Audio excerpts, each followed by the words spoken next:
It doesn't start with hatred. It doesn't announce itself with violence. It doesn't come marching in under a flag or with bloodied hands. No, the greatest threat to human dignity, to justice, to truth, enters quietly, through laughter, through small talk, through silence. It creeps in when the meeting ends and no one speaks, when the question in your gut goes unasked, when you hear something wrong and choose to look down at your phone. It begins, Dietrich Bonhoeffer once said, with stupidity. Not ignorance, not a lack of information, not even foolishness. Bonhoeffer, a German theologian and resistance fighter during the rise of Nazism, wrote in The Shadows of Tyranny, what he witnessed was not just the atrocities committed by those in power, but the unquestioning compliance of ordinary people, teachers, clerks, neighbors, priests, people who knew better, but refused to think better. This was not a failure of intellect. It was something darker and more terrifying. A collective spiritual sleep, a moral numbness, a willingness to become hollow, to stop reflecting, to trade critical thought for social comfort. This was stupidity, and Bonhoeffer dared to name it not as an unfortunate trait, but as a systemic, contagious, and profoundly destructive social force. He wrote, "Stupidity is a more dangerous enemy of the good than evil." Why? Because evil can be exposed. It fights in the open. But stupidity is camouflaged. It cannot be argued with. It does not yield to facts. It lives not in the absence of information, but in the refusal to process it. It is immune to truth. This is the unseen enemy, and it lives not just in history books or faraway regimes. It lives here, now, in boardrooms, on social media, in schools, in friendships, in you, in me. What if the real threat we face isn't from those who scream lies, but from those who quietly stop caring about the truth? In a public school nestled in Boston, Eleanor, a seasoned teacher of literature and philosophy, began to notice a shift. Her school had always celebrated inquiry, but now it seemed allergic to it. Discussions were discouraged. Questions about new policies were met with blank stares, or worse, smiles that masked discomfort. Meetings ended with agreements, but no one truly agreed. Dissent had become dangerous. Reflection had become unwelcome. Eleanor wasn't fired. She wasn't shunned. No one told her to be quiet. But they stopped inviting her to planning meetings. They stopped responding to her thoughtful emails. Her classroom was still hers, but the soul of the institution had changed. It no longer valued thinking. It valued stability, uniformity, control. What was happening to Eleanor wasn't unique. It was the modern echo of what Bonhoeffer warned us about, a society slipping into moral and intellectual paralysis, not through force, but through preference. The preference for comfort over challenge, for belonging over honesty, for certainty over truth. And here's the most terrifying part. Stupidity doesn't look evil. It looks nice. It sounds agreeable. It smiles. It reassures. It tells you everything's fine, even when you know it's not. That's why it wins. Bonhoeffer argued that stupidity is not an individual defect, but a social sickness. It grows in groups, in institutions, in systems that discourage thought and reward conformity. And the more power a person holds within those systems, the more susceptible they are to its effects. Because power, he wrote, robs a person of their independence of thought. Think about that. The more influence you gain, the more likely you are to stop thinking for yourself, unless you fight it every day. This makes stupidity not just dangerous, but deadly. Because when those in power become thoughtless and those below them become silent, entire societies slip into the abyss with no one at the wheel. We often look back at moments in history, the rise of fascism, the horrors of genocide, the collapse of democracies, and ask, how could people let this happen? The answer is almost never, they didn't know. It's almost always, they stopped thinking. The truth is, many of them did know. But they feared the consequences of speaking out. They feared being alone. They feared being wrong. So they said nothing. And in their silence, stupidity won. Bonhoeffer wasn't being dramatic when he said stupidity was more dangerous than evil. He was being precise. And if we're honest, we see it today. In political echo chambers, in viral misinformation, in corporate groupthink, in the friend who shrugs at injustice because it's too complicated. In ourselves, when we scroll past another crisis, feeling too numb to care. The enemy isn't loud, it's passive, and that's what makes it lethal. But there is hope, because the opposite of stupidity is not genius, it is awareness. It is the willingness to engage, to reflect, to stay awake. Bonhoeffer believed that the antidote to stupidity is moral courage, the decision to think even when it's painful, even when it costs something. It begins with recognizing the pull of silence and choosing to speak. It begins with noticing when we're numbing ourselves and choosing to feel. It begins with questioning not just others, but ourselves. And it starts with you. Right here. Right now. If this message stirred something in you, if you've ever felt like Eleanor, or sensed the quiet weight of unthinking consensus around you, I want to invite you to stay with this journey. There's more to uncover, more to challenge, and more to reclaim. Please consider subscribing to the channel. It's the best way to support this kind of reflective content, and it gives us the motivation to keep creating videos that go deep into the human experience, stories that challenge, awaken, and move us forward. Let's start this conversation. Let's wake up together. There is a strange silence that settles over certain rooms, not because there is nothing to say, but because saying something would disturb a fragile equilibrium. In the months that followed Eleanor's quiet marginalization at her school in Boston, she began to observe something deeper than resistance to her questions. It was not hostility. It was a kind of emotional stillness, an unspoken agreement among her colleagues to avoid reflection, to let things drift. Nobody ordered them to stop thinking. They simply did, and they did it together. This was what Dietrich Bonhoeffer meant when he suggested that stupidity was not just a matter of mental failure, but of social and psychological conditioning. His insight went beyond individual behavior and dug into the architecture of how people adapt to power. In his eyes, stupidity was the product of passivity, and passivity was something that systems of power, whether political, corporate, or cultural, subtly demand. What makes this process so insidious is that it often feels rational, even kind. In Eleanor's case, the quiet compliance of her peers wasn't born of ill will. It was born of fear. Fear of conflict, fear of scrutiny, fear of losing their place in a hierarchy that rewarded smoothness over depth. But underneath that fear was something more dangerous, a psychological shift in how individuals see their role in the world. They begin to believe that their responsibility is not to truth, but to cohesion, not to critical thought, but to stability. Bonhoeffer understood that power exerts a gravitational pull on the human mind. It creates incentives for agreement and disincentives for dissent. It favors predictability over complexity. And those living within its orbit, especially those who benefit from its favor, begin to adapt. They stop asking, "Is this right?" and instead ask, "Will this disrupt the order?" Over time, the ability to think independently fades, replaced by a learned helplessness of the intellect.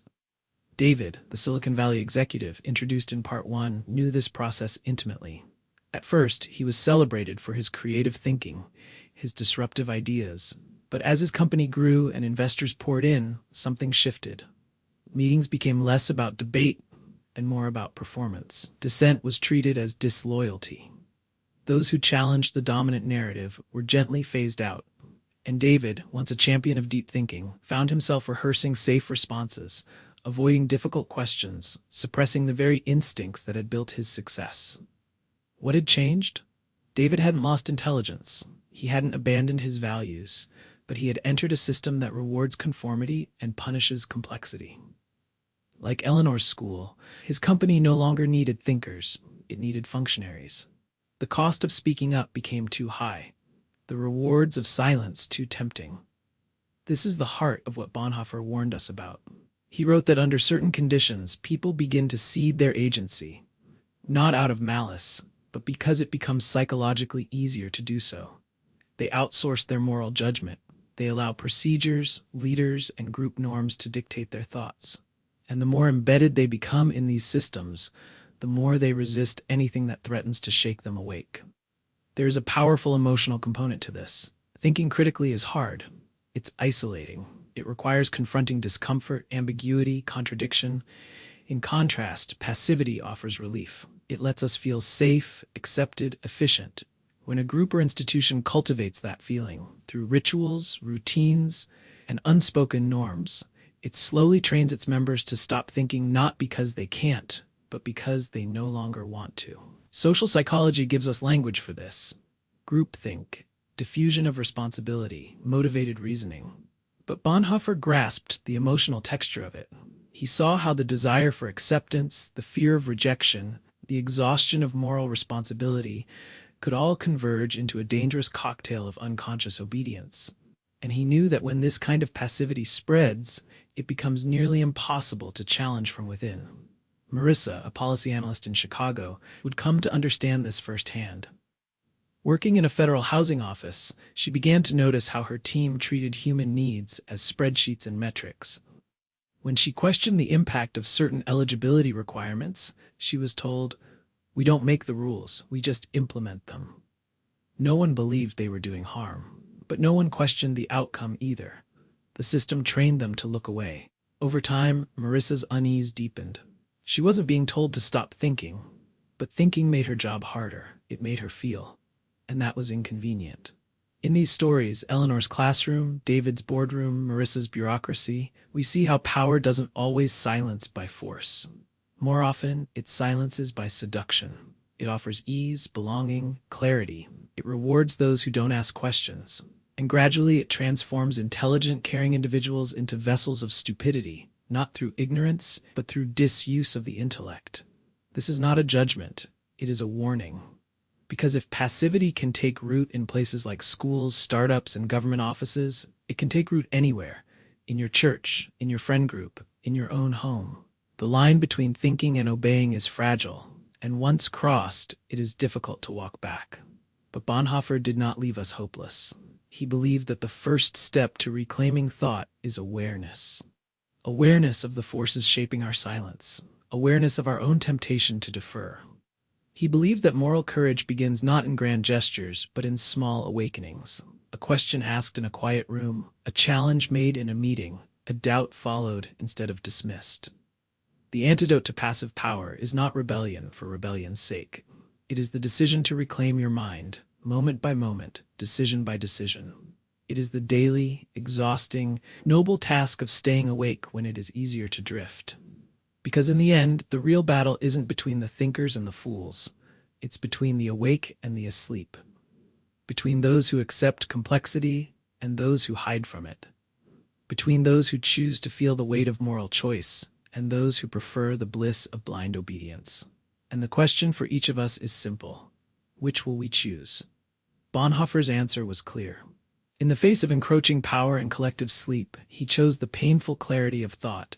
It cost him everything, but he remained awake. So must we. Long after David left the gleaming walls of Silicon Valley and Eleanor packed away her books in the quiet halls of her Boston school, another story was unfolding. This time in a cold office tower in downtown Chicago. Marissa had always believed in purpose. When she first joined the Federal Housing Agency, she was proud to be part of something larger than herself. Policy, she thought, was a tool for justice, a way to shape a fairer world. But that conviction began to decay in the quiet spaces where no one asked why anymore. Every morning, she passed rows of cubicles, each filled with diligent employees clicking through spreadsheets and algorithms that decided who would get housing support and who would not. They weren't villains. They weren't careless. They were efficient, focused, trained to separate feeling from function. And Marissa, like the rest of them, had learned to translate human pain into numbers that could be sorted, flagged, and denied. Then came the night she stayed late to finish a quarterly review.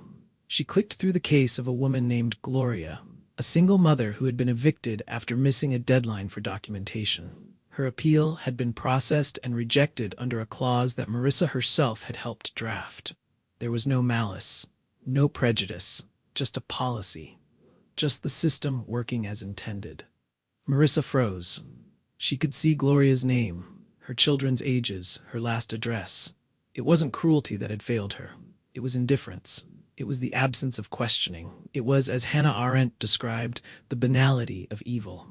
When Arendt watched the trial of Adolf Eichmann in Jerusalem, she expected to find a monster. Instead, she found a man who looked disturbingly ordinary, a clerk, a bureaucrat. A man who spoke of logistics and orders, who claimed not to hate anyone, who insisted he was just doing his job. Eichmann, she realized, had not committed evil with passion, but with emptiness, with the refusal to think. He was not a sadist, he was a functionary, and it was precisely that mediocrity, that hollowness, that made his crimes so chilling. Arendt's insight shattered the myth that evil is always intentional, always visible. She showed the world that the most horrific acts in history were not always committed by devils, but by people who had simply surrendered their capacity to reflect. They obeyed. They followed procedure. They stayed in their lanes. They refused to imagine the consequences of their actions on the people they never had to see. Marissa was no Eichmann, but the principle held. In her effort to be efficient, to be reliable, to not cause friction, she had helped sustain a system that was blind to the lives it governed. Her failure wasn't rooted in cruelty. It was rooted in the absence of reflection, the slow erosion of empathy, the idea that policy is neutral and that neutrality is safe. Arendt saw thoughtlessness as the great enabler of modern evil. Not stupidity, exactly, but a kind of spiritual sleepwalking, a condition in which a person becomes detached from the world they affect. And once that detachment becomes normalized, when no one speaks, when no one questions, when everyone simply does their job, systems can do unspeakable harm without anyone feeling responsible. This is where Bonhoeffer and Arendt meet. For Bonhoeffer, stupidity is the loss of critical thought. For Arendt, evil flourishes in the absence of moral reflection. Both point to the same rot. A society that teaches its members not to think for themselves, not to challenge authority, and not to connect actions to consequences. Marissa could have walked away from that moment in her office. She could have told herself what everyone else did, that she was just a small part of a big machine, that someone else would have written that clause, that she didn't make the final call. But something in her refused. For the first time in years, she allowed herself to ask, "What am I part of?" She began tracing policy outcomes back to real people. She started to ask questions in staff meetings.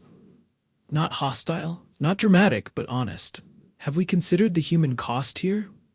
At first, she was met with awkward silence, then with subtle distancing. Invitations stopped arriving. Reports were reassigned. She was being marked, not as a troublemaker, but as someone unwilling to be comfortably detached.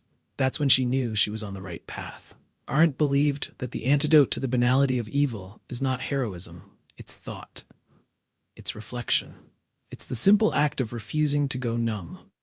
She wrote that the greatest crimes of the 20th century were not committed by monsters, but by people who never paused to consider what they were doing.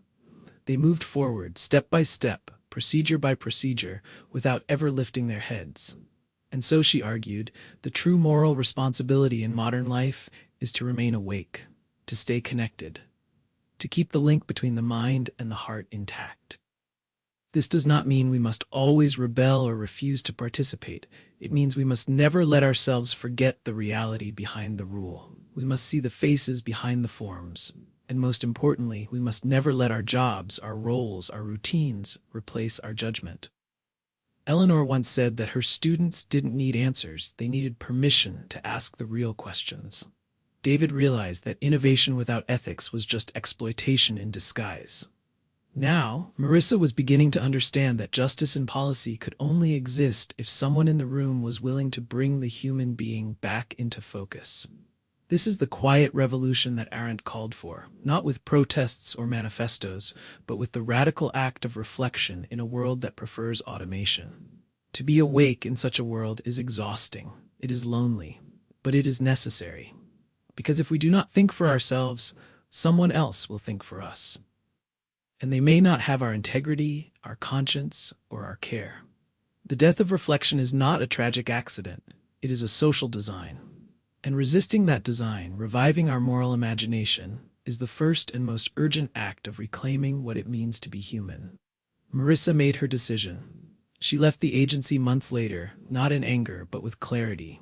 She joined a nonprofit focused on restorative housing policy. She wrote Gloria a letter she would never send, just to remind herself that behind every system is a person, and behind every rule is a choice.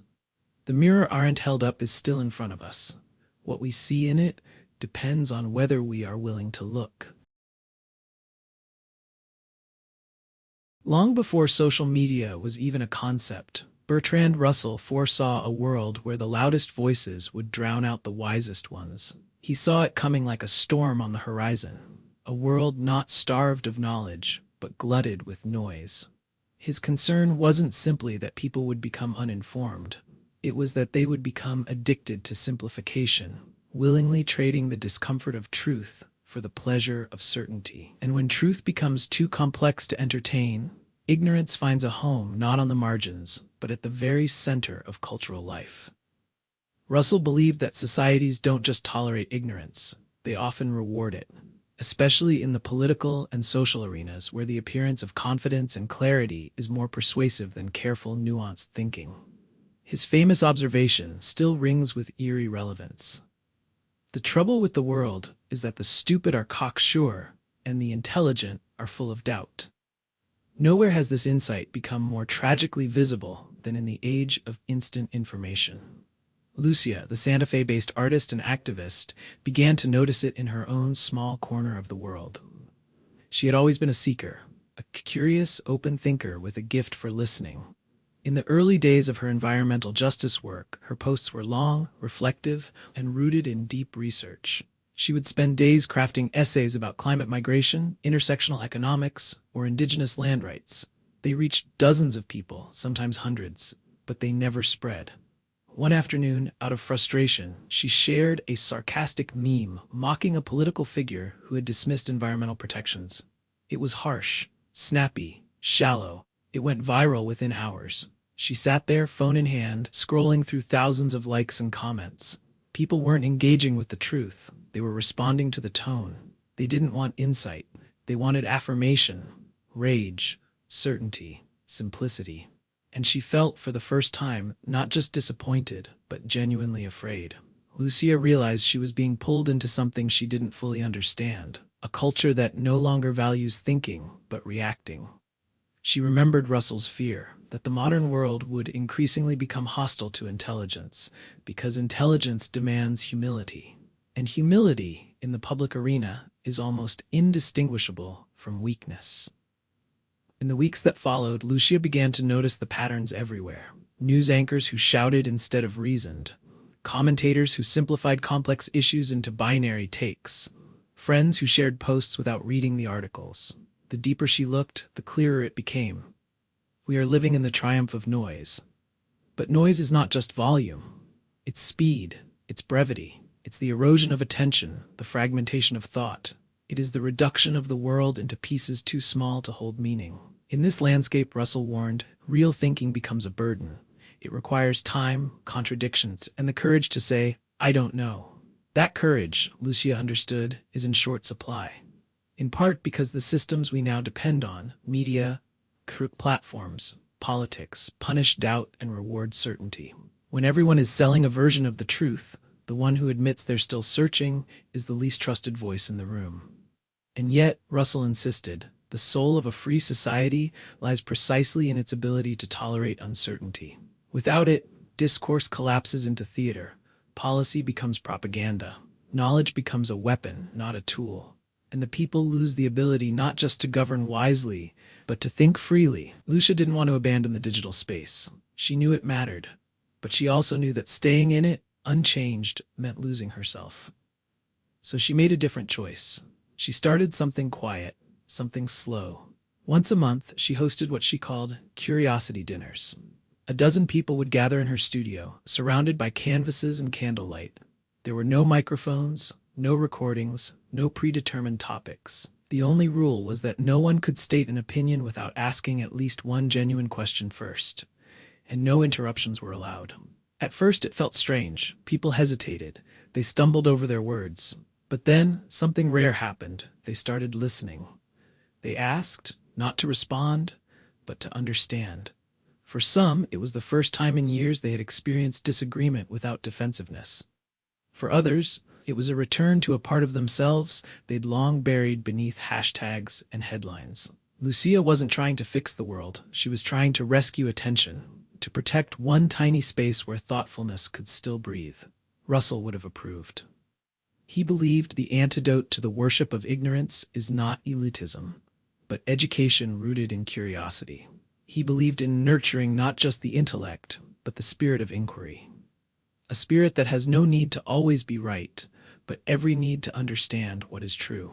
He saw the danger of replacing wisdom with slogans and reflection with rage, and he warned that the more societies do this, the more vulnerable they become to manipulation. Because when people are trained to react, they can no longer discern, and when they cannot discern, they can be led anywhere. Russell's critique of modern foolishness wasn't cynical. It was a call to remember what matters, not performance, not popularity, but depth, sincerity. The courage to admit when an answer is too simple to be true. Lucia's dinners became more than a gathering. They became a refuge, and soon others started hosting their own. A journalist in Denver, a nurse in Minneapolis, a college student in Austin. No one was trying to go viral. They were just trying to reclaim space for thinking. Because in the world Russell predicted, and the one we now live in, thinking has become an act of rebellion. Bertrand Russell didn't see stupidity as a static trait. He saw it as a cultural direction, a force that rises when attention wanes, when fear rules, when leaders seduce with certainty. But he also believed that direction can be changed.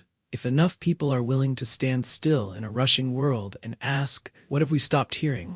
Lucia still posts on social media, but less and differently. She tells stories. She invites people to pause. She writes in paragraphs, not slogans. It's slower, less viral, but it feels like hers again. And in that slow return to depth, to care, to honest complexity, there is hope. Hope that thought is not dead, only drowned. Hope that silence is not emptiness, but preparation. Hope that the triumph of noise is not the final word. It is a quiet kind of death, the death of the thinking self. Not dramatic, not sudden. It doesn't announce itself with sirens. It happens slowly, invisibly, as we adjust to a world that asks us not to reflect, but to respond. Not to understand, but to obey. Not to wonder, but to conform. And yet, within that silence, the soul begins to ache. A part of us resists, a part of us remembers. For Eleanor, David, Marissa, and Lucia, the moment of awakening did not come in a flash of enlightenment. It came in tension, in dissonance, in that haunting sense that something inside them had gone quiet, and that it mattered more than they'd realized. That their capacity to question, to feel, to weigh the moral weight of their own participation in systems had been dulled. And that to recover it would require not just thought, but courage. This is where the legacy of Dietrich Bonhoeffer, Hannah Arendt, and Bertrand Russell converges, not simply as intellectuals, but as moral architects. Each, in their own way, identified the social mechanisms that erode consciousness. Bonhoeffer diagnosed the disease of stupidity as a systemic refusal to think. Arendt revealed how evil thrives in thoughtless compliance. Russell exposed the celebration of ignorance and the structures that reward noise over wisdom. But none of them stopped at critique.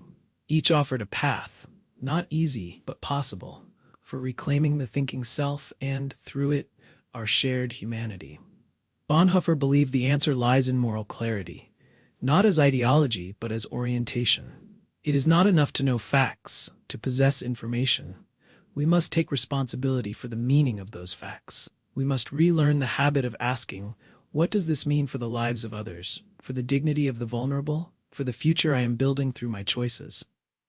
In his letters from prison, he wrote not with bitterness, but with profound spiritual clarity. Even behind bars, he saw that freedom was not just a political condition. It was an inner discipline, a refusal to let the mind be colonized by fear or apathy. Eleanor understood this. She had spent years in classrooms filled with policies but absent of dialogue. Her quiet return to philosophical inquiry, guiding students not with answers but with questions, was not just an act of pedagogy, it was resistance. She began assigning essays that required uncertainty, that demanded engagement with ambiguity. Some students resisted, others flourished. But something had shifted. The space was no longer defined by rules, but by reflection. David, once praised for his leadership, had come to see that conformity in success is as dangerous as fear in failure. He left his company not to escape, but to rebuild. He started a new venture focused not on scale, but on integrity, where decision-making required ethical frameworks, not just profit models. His board was smaller, his voice no longer the loudest, but he no longer mistook dominance for truth.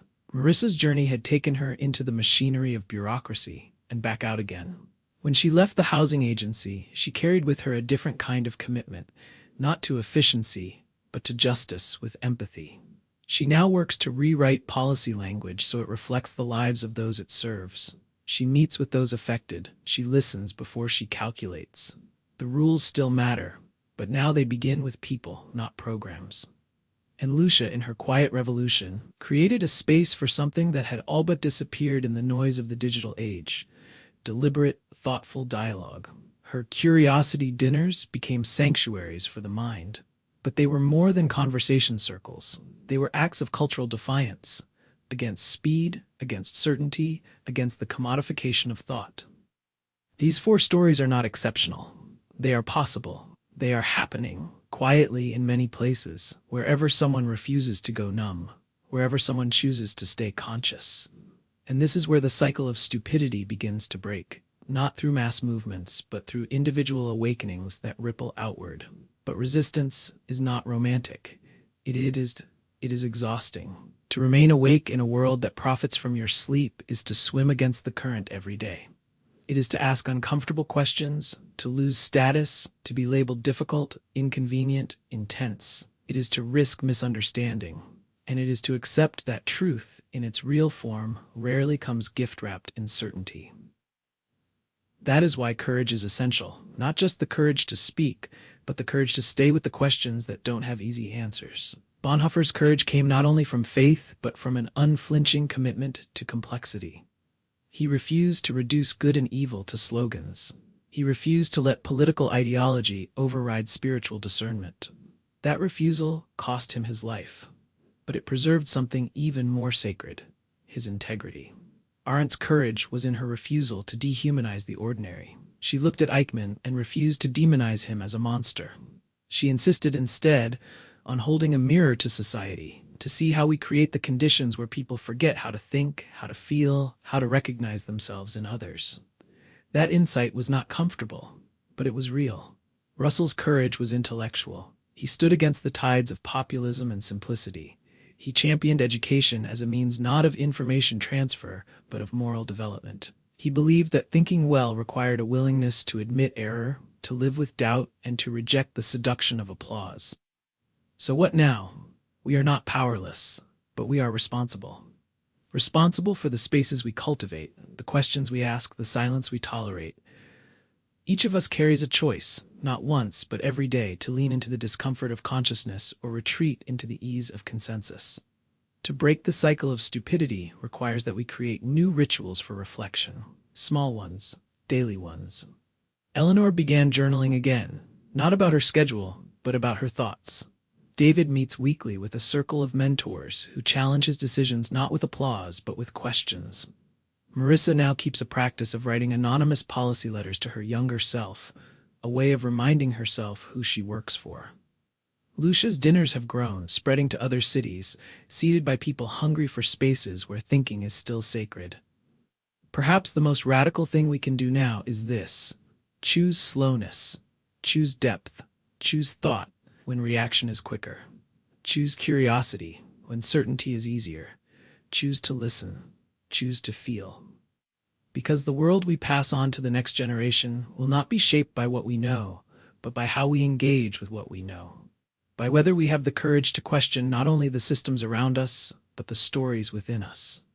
Bonhoeffer once said that the ultimate test of a moral society is the kind of world it leaves for its children. But perhaps the more urgent test is this: can we still think for ourselves in a world that tells us not to? If the answer is yes, even hesitantly, then there is still time. Time to reclaim the mind. Time to rebuild community through dialogue. Time to become, once again, fully human, and in that becoming there is hope. Quiet, patient, unshakable. The kind of hope that begins not with answers, but with the decision to stay awake. Bonhoeffer's theory isn't just history, it's a mirror. It forces us to ask, where am I complicit? Where have I gone silent? When did I stop thinking? And more importantly, am I willing to start again? Because in a world that profits from your silence, thinking critically is a revolutionary act. So let us be revolutionaries, not through violence or rage, but through clarity, through humility, through courage. Let us be the ones who resist stupidity by daring to think, feel, reflect, and grow. The future depends on it.